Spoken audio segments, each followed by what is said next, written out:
Hola, muy buenos días o buenas tardes, dependiendo a qué hora me estén viendo. Me presento, yo me llamo Clarisa Victoria Medina Alba, soy licenciada en enfermería y estoy en el servicio de planificación familiar, por lo que el día de hoy vengo a hablarles un poquito de los métodos anticonceptivos, pero más que de los métodos, de los criterios que usamos para decidir cuál método es ideal o no para una paciente. Todo esto viene de los lineamientos de la OMS. Es un documento que se llama Criterios Médicos de Elegibilidad para el uso de anticonceptivos. Y pues en estos criterios nos dan la pauta dependiendo de las características clínicas de nuestra paciente.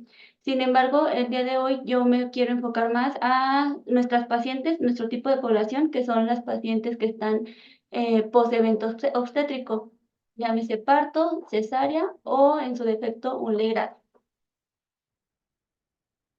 ¿Cuál es el objetivo de que el día de hoy yo esté con ustedes? Es dar a conocer los criterios médicos de elegibilidad propuestos por la OMS para ayudar a las mujeres a decidir sobre cuál método anticonceptivo desean usar, iniciarlo, pero sobre todo que se siga usando durante 2 años o más, dependiendo de cuáles sean las intenciones que tenga la paciente o la pareja en cuanto a su reproducción. Según la última encuesta nacional sobre la dinámica demográfica, que fue en el 2018, 11 de cada 100 mujeres que estaban en edad reproductiva, que son de los 15 a los 49 años, no estaban utilizando un método anticonceptivo, a pesar de que prefirieron no desear tener más hijos o bien deseaban espaciar sus embarazos.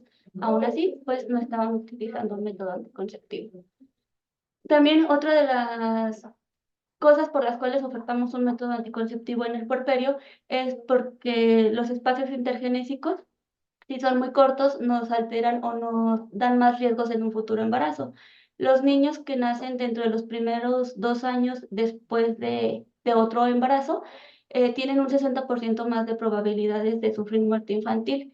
Los niños que nacen del año 2 al año 3 tienen 10% más de probabilidades que los que nacen después de estos 3 años de sufrir igualmente muerte infantil. Es por eso que se les oferta un método anticonceptivo para reducir riesgos tanto como para la madre como para el siguiente hijo. Y bueno, ¿qué son los criterios médicos de elegibilidad? Como les comentaba antes, son las recomendaciones actuales que la Organización Mundial de la Salud nos da acerca de la seguridad de los diversos métodos anticonceptivos. Los criterios médicos determinan la seguridad de cada método dependiendo del contexto de cada paciente o la condición médica de cada paciente. ¿Qué vamos a valorar o qué se valora en los criterios médicos?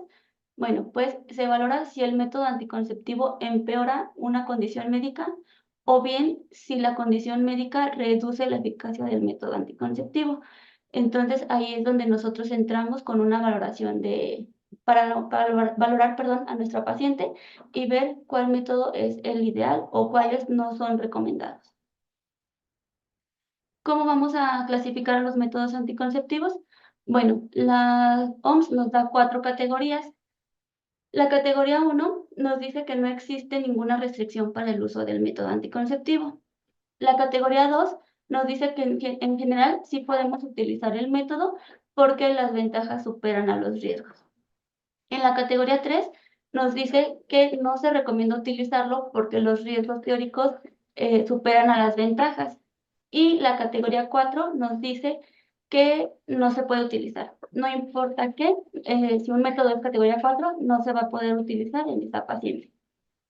Como a manera de resumen, el 1 y el 2, categoría 1 y 2, se pueden utilizar sin ningún problema.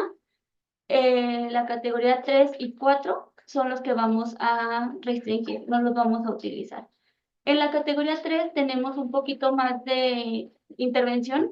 ¿Por qué? Porque los mismos criterios nos dicen que no se recomienda a menos de que tu paciente no quiera aceptar otro método o bien que como proveedores de salud no tengamos otro método disponible que sea más adecuado. Entonces, en la categoría 3 evaluamos el riesgo-beneficio. Si el riesgo es muy grande y no nos permite, pues entonces no lo aplicamos. Sin embargo, si al evaluar riesgo-beneficio por 1 o 2 puntos nos gana el beneficio, pues entonces sí se lo aplicamos a la paciente. Pero También nos habla del criterio que nosotros tenemos. Si nuestro criterio es limitado, pues entonces lo manejamos como que no se puede utilizar, ¿de acuerdo? Entonces, vamos con la anticoncepción post-evento obstétrico. ¿Qué es la anticoncepción post-evento obstétrico? Bueno, es toda acción que permite que una mujer en el periodo de puerperio pueda posponer un embarazo, ¿sí? O bien, si ella lo decide, que pueda finalizar su vida reproductiva mediante un método anticonceptivo temporal o definitivo.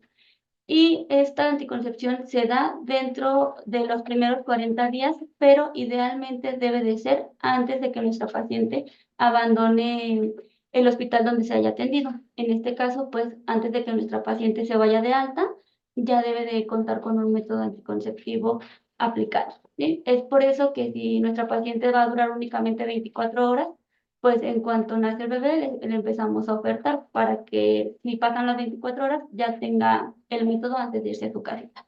Si se fue a su casa sin ningún método anticonceptivo, entonces ahí primer nivel, aunque sea CAICES, nos apoya a buscar a esa paciente para ofertarle nuevamente el método.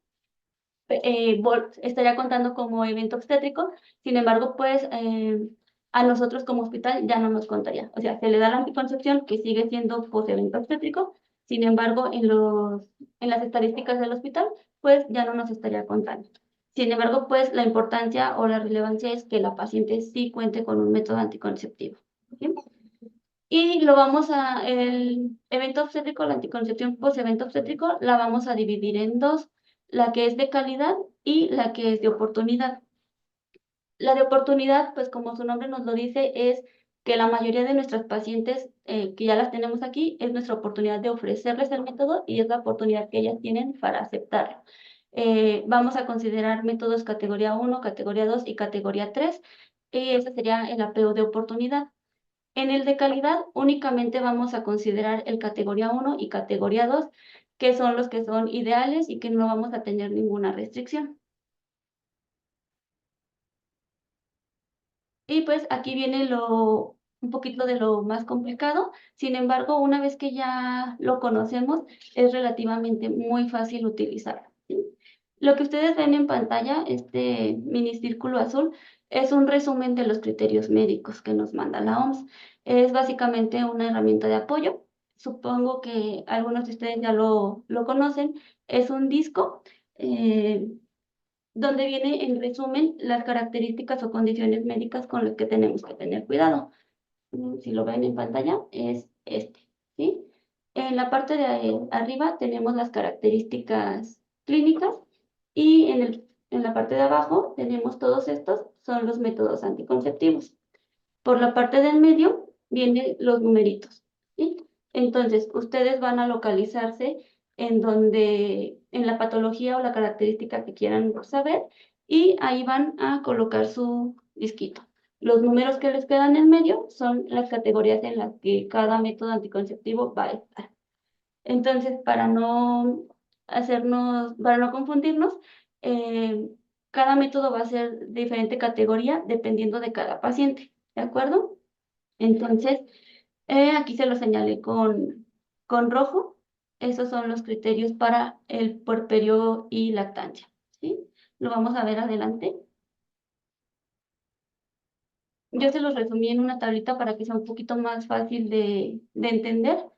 Cuando tenemos una mamá que está amamantando, vamos a considerar estas características. Si tiene menos de 6 semanas, los anticonceptivos orales combinados, los parches anticonceptivos combinados y los anillos vaginales combinados van a ser categoría 4, igual que los anticonceptivos inyectables combinados. O sea, todo lo que es combinado es categoría 4, que quiere decir que no lo vamos a utilizar.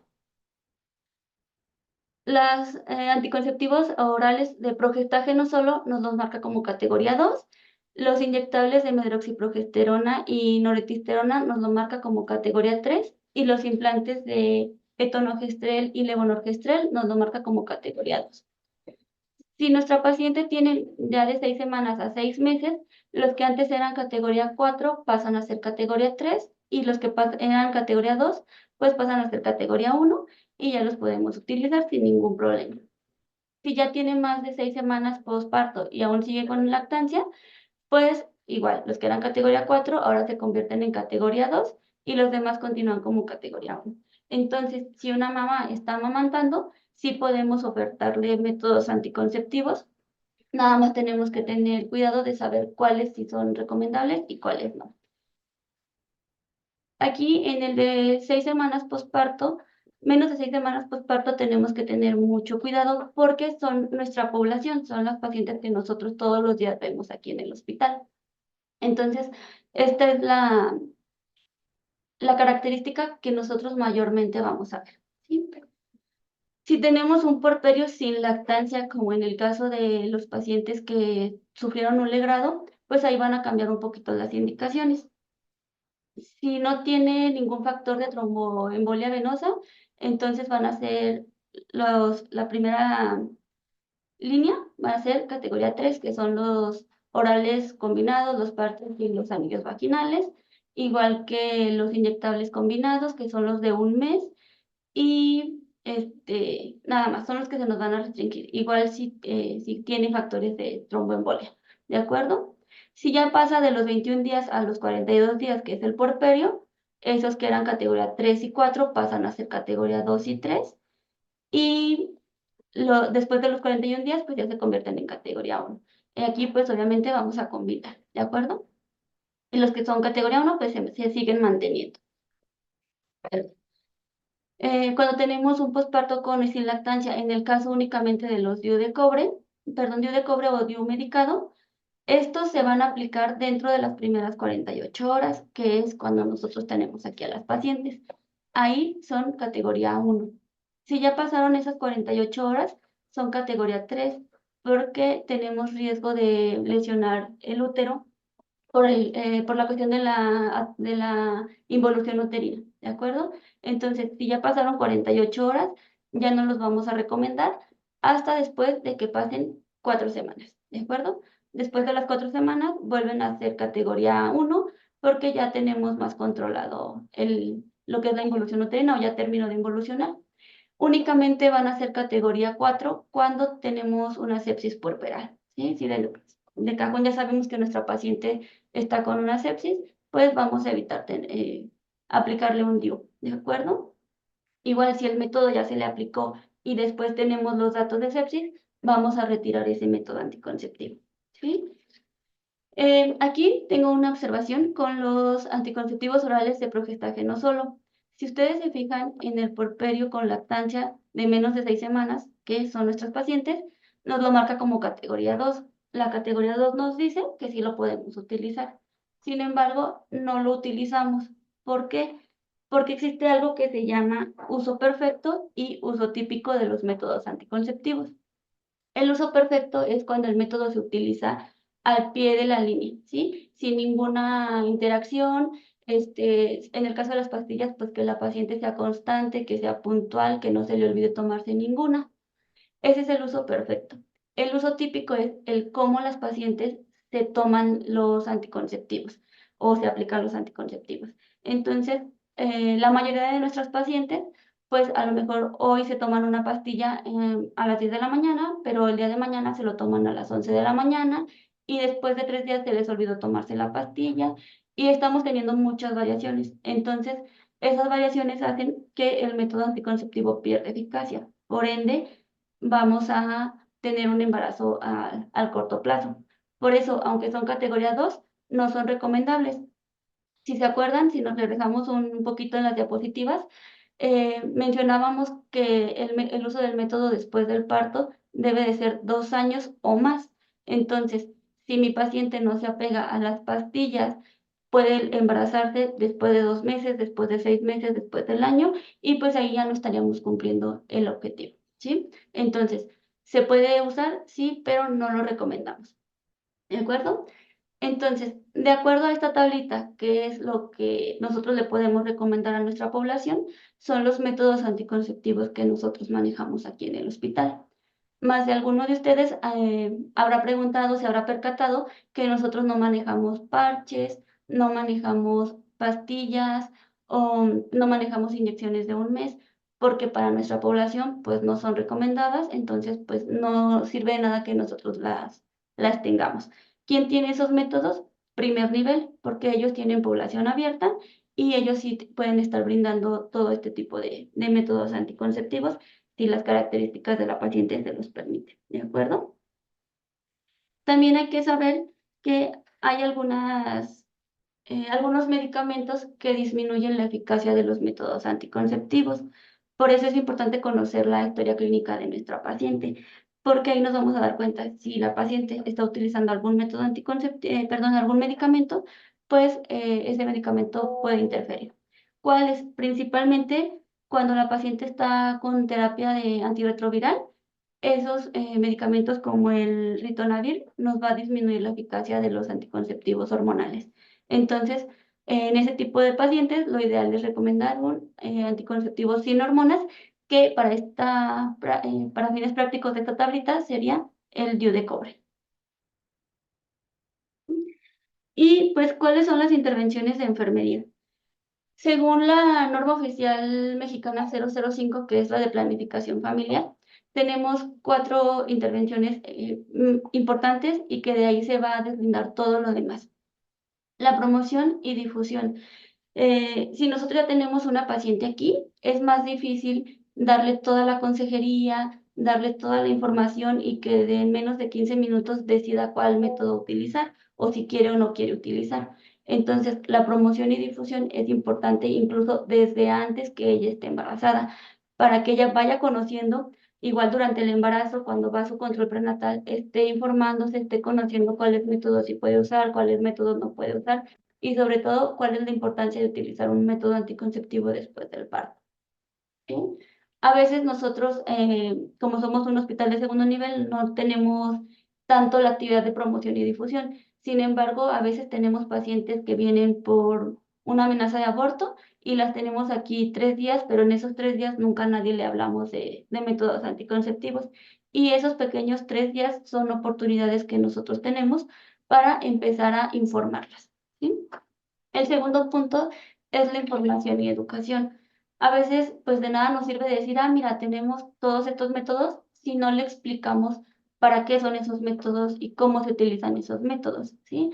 Entonces tenemos que hablarles de la importancia de utilizar un método, de los derechos que como mujeres o como individuos tienen para decidir si quieren o no quieren tener más hijos o si no quieren tener ninguno y educarlos para que ellos puedan decidir. Como tercer punto tenemos la consejería. Pudiera parecer que es lo mismo, pero no es así. Una vez que tu paciente ya tiene la información, ya está educada, ya conoce cuáles son los métodos anticonceptivos, la consejería únicamente nos va a ayudar a que ella decida cuál de todos es el que ella quiere utilizar. ¿De acuerdo?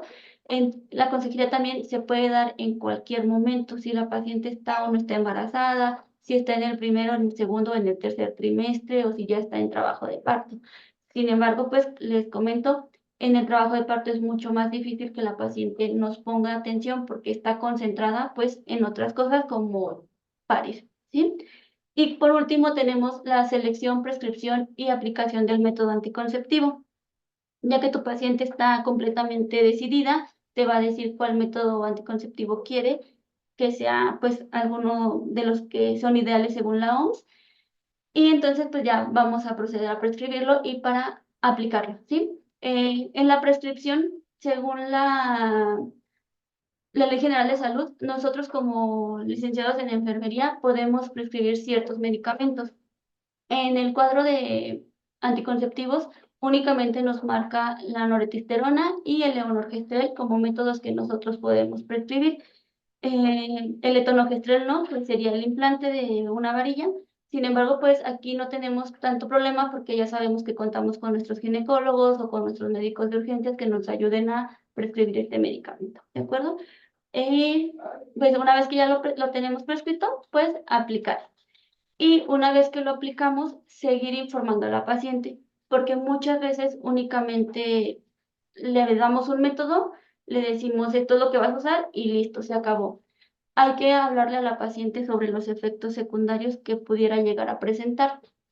hay que hacerles saber que esos efectos secundarios no significan que el método le haya hecho daño, ni significa que no le esté cayendo bien. Es algo que se espera que suceda y que se tiene bajo control, ¿sí? Entonces hay que decirles que dependiendo del método que hayan escogido, pueden llegar a presentar cefalea, pueden llegar a presentar náusea o pueden llegar a presentar variaciones en el peso, ¿sí? En cuanto al peso, tenemos muchos mitos. Siempre nos han dicho que si tu paciente está muy obesa no le puedes poner hormonas o que si tu paciente está en un peso ideal y le pones hormonas va a engordar. Sin embargo, actualmente ya tenemos evidencia que nos indica que no. Se han estudiado los métodos anticonceptivos y rápidamente, como manera de dato curioso, los implantes no nos hacen subir mucho de peso. En los estudios que hemos tenido, únicamente subimos de 1 a 2 kilos por año con el uso del método. Entonces, si utilizamos el método 3 años, pues únicamente vamos a subir 6 kilos, no 20 como regularmente sucede, ¿sí? Entonces hay que explicarles que hay cosas que les van a suceder que son parte del método anticonceptivo, pero que hay otras cosas que no son parte de él y para eso pues tienen que estar en control, ¿de acuerdo?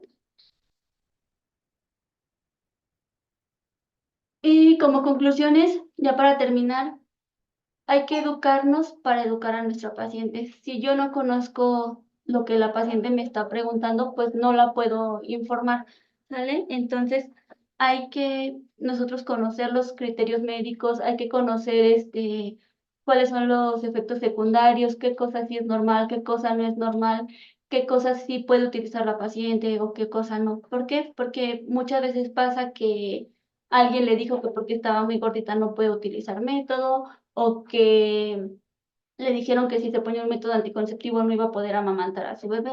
Y pues, según los criterios, eso no es pertinente. Nosotros sí podemos utilizar algún método anticonceptivo, ¿de acuerdo? Y brindar la consejería individualizada para ofertar el método ideal para cada paciente. Aunque todas las pacientes tengan un puerperio y estén en hospitalización, pues no todas son iguales. Entonces tenemos que individualizarlas para que ellas puedan escoger libremente, ¿sí? Y eh, otra observación respecto al disco. Nosotros tenemos pacientes con puerperio con lactancia. Cuando nosotros pasamos o hacemos la historia clínica de la paciente o la valoración, nosotros les preguntamos si tienen alguna otra enfermedad, si toman algún medicamento, si ya han utilizado anteriormente algún método anticonceptivo. Si nos refieren que tienen alguna otra característica u otra patología, aquí la vamos a poder encontrar. Giramos nuestro disco y vamos a hacer la combinación de esas dos patologías, del puerperio con, por ejemplo, hipertensión, si tenemos una paciente hipertensa. Entonces, ahí ustedes van a ir haciendo la combinación. Si en el puerperio el implante es categoría 2 y en la hipertensión es categoría 1, pues lo vamos a dejar como categoría 2 y para fines prácticos sí se va a poder utilizar, ¿de acuerdo? Entonces, hay que conocer el disquito. Nosotros lo tenemos en el servicio de planificación familiar. Si ustedes tienen alguna duda, por favor, acérquense con nosotras. Nosotros les podemos orientar. Igual si tienen alguna situación con alguna paciente de algún método, también acérquense con nosotros. Hay cosas que nosotras podemos manejar y lo hacemos con todo gusto. Y si no, las derivamos a donde sea donde se pueda atender o resolver la situación. ¿De acuerdo? Y les dejo mis bibliografías. Son las más actuales. Los criterios médicos siguen siendo los del 2015. Es la quinta edición y es la última que se tiene. Esperamos que pronto tengamos una edición nueva. Y los lineamientos técnicos para la prescripción del uso de métodos anticonceptivos son lineamientos que se hicieron apenas el año pasado para México, para el país. Entonces, esos son los más actuales, son los con los que nos estamos guiando y son muy completos también. Si tienen alguna duda y no se quieren acercar con nosotras, pues pueden echarle una leída a los lineamientos. Están muy completos y muy fáciles de digerir. Y pues muchas gracias por su atención.